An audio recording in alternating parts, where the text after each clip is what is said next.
Hey guys, this is Geek Squad and this is our first Marvel fact video and it's about the top 10 most powerful Marvel Universe weapons. A friend gave us the idea for this video, so we just wanted to mention that. We will include weapons from the comics and the Marvel Cinematic Universe, so some of them have multiple versions, but we will include the most famous versions. Also keep in mind that this is just our opinion on the power level of the weapons. At number 10, we have Mjolnir, the hammer of Thor, which is an insanely powerful weapon which can deflect blasts and deliver extremely strong blows to the enemies. It can do that either through direct contact or throwing Mjolnir, which will then home its way back to him, help him control some of the elements, fly into the air, and it can also perform a quick costume change too. Plus, it's enchanted by Odin, so only the worthiest can use it, namely Thor, Odin and Vision, while Captain America has been able to move it just slightly. And, for all intents and purposes, it's indestructible.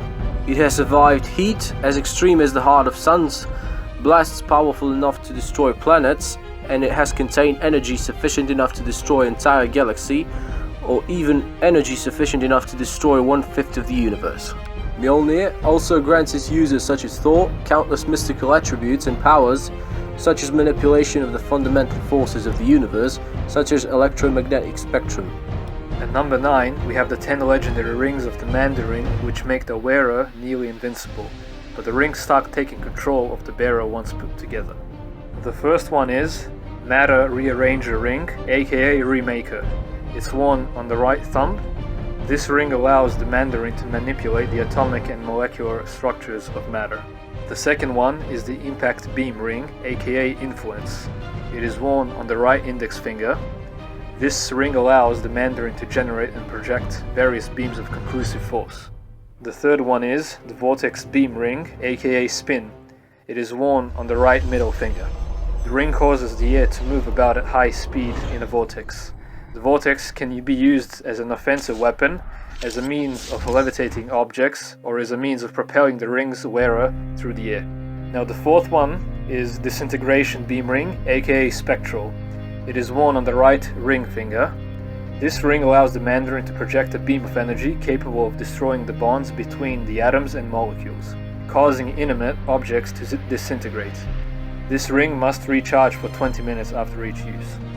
The fifth one is the Black Light Ring, aka Nightbringer. It is worn on the right little finger.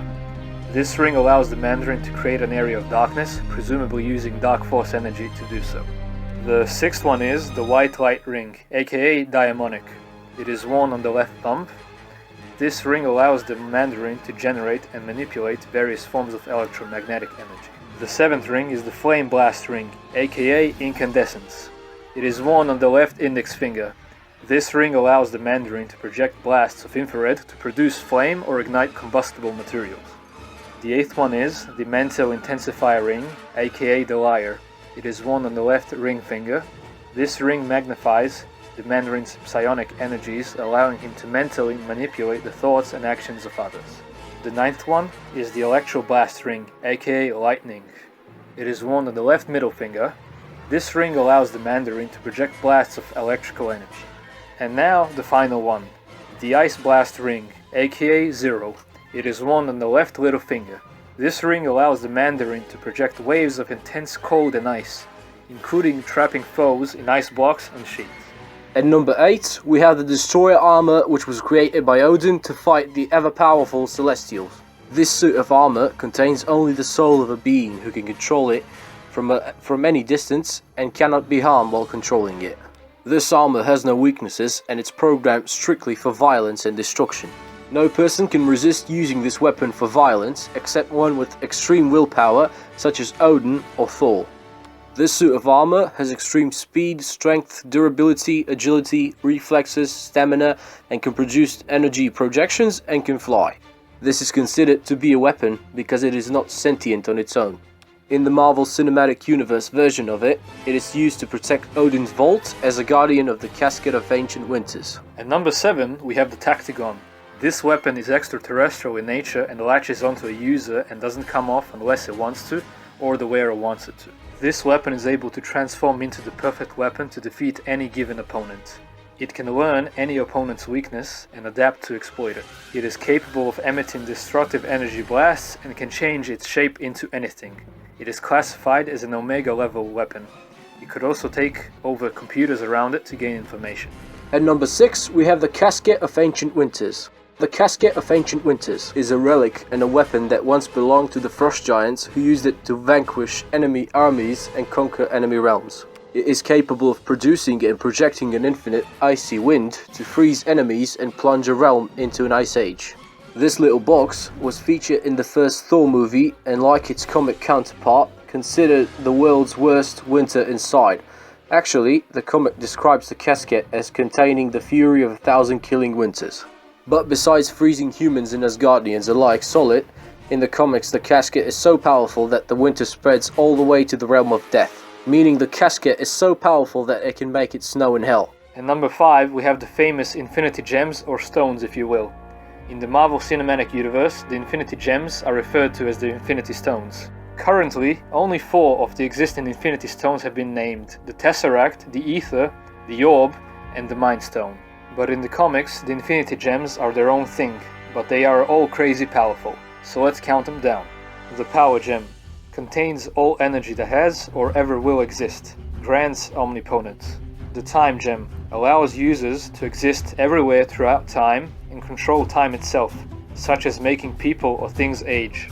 The Reality Gem can alter reality, including the fundamental laws of the universe. The Soul Gem can control, change, and destroy souls, living or dead. The Mind Gem. This gem is literally the universe subconscious, and it gives its wielder access to every single mind in the universe. And finally, the Space Gem allows users to exist everywhere in the universe simultaneously, and grants omnipresence. Together, the gems make up an even more powerful weapon, but we will get to that in a moment. At number 4, we have the Beyondersbane, which was an infinitely powerful machine created by the devilish-like creature known as Mephisto in an attempt to kill the omnipotent Beyonder. The machine was power estimated to contain fractions of nigh omnipotence and cosmic energy of the strongest in the universe, which would have included the Living Tribunal, Lord Chaos, Master Order, In-Betweener, the One Above All, Galactus, and Gardener.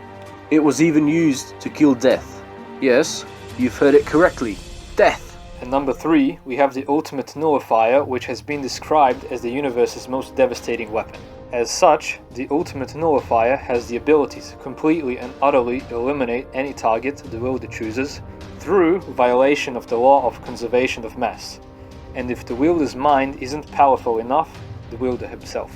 In the hands of a being with an extremely powerful intellect such as Galactus, the Ultimate Nullifier can destroy entire timelines from beginning to end and instantly nullify and paradoxically recreate a multiverse. It's the only thing that scares the shit out of Galactus, so that's saying something.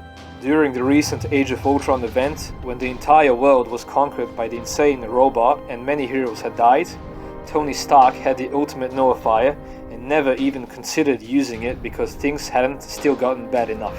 While its origins are ancient and were previously unknown, it has been revealed that the Ultimate Nullifier is actually an aspect of Galactus. Now at number 2 is the Infinity Gauntlet, yeah? Now since I counted all 6 of the Infinity Gems as one item, it seems only fair that I count the combined group as its own entity. Especially since they are part of what's arguably the most well-known artifact in the Marvel Universe, the Infinity Gauntlet. When Thanos collected all 6 of the Infinity Gems, he set them into a single glove and basically became a god, but with a small g, not the capital. He killed half of the population of the entire universe with it in an instant in order to impress his girlfriend, who is death. Just by wearing the gauntlet, Thanos' mild irritation caused Asgard's rainbow bridge to shatter and the entire west coast of the US to sink below the sea. This was specified as 2% of the gauntlet's power, and solely because Thanos was feeling grumpier than normal. The only limitation to the Infinity Gauntlet has, as do all its gems, is that it only works in a specific universe, so it can't monkey around with the multiverse. Although it can still alter time to change the reality of this universe's timeline, obviously. Also, there are 2 Infinity Gauntlets in the Marvel Cinematic Universe. One is with Thanos, and the other one is a replica and it's held in Odin's vault. We look forward to seeing it in Avengers Infinity War, yeah? And finally, at number 1, There's only one thing more powerful than the Infinity Gauntlet, and that's the heart of the universe. Supposedly the power of the supreme being of the Marvel Universe itself. It makes the Infinity Gems and the Infinity Gauntlet look like Tinker Toys in comparison. If you're wondering how that's possible, it's because while the gems in the Gauntlet are devices that give you power, the heart turns you into power. You become all matter, energy, thought, etc. in the universe simultaneously. There is nothing in the Marvel Universe that can stand up to its power, and all the cosmic beings and others combined couldn't make a dent in it, even if they wanted to. Anyways, this is it on the countdown of the top 10 most powerful Marvel Universe weapons. Honorable mentions include Negaband, Cosmic Cube, the Macron Crystal, the Evil Eye of Avalon, the Wand of Watum, and the Universal Weapon. Okay guys, tell us in the comments if we nailed it, or your opinions on this theme if you disagree. Subscribe for more videos like this one, and be sure to check out our other videos which are based on DC, Marvel and Star Wars. Remember guys, God is awesome all the time and he loves you, and so do we. Thank you for all the support, have a marvelous day, and Geek Squad out. Remember, I got my eye on you.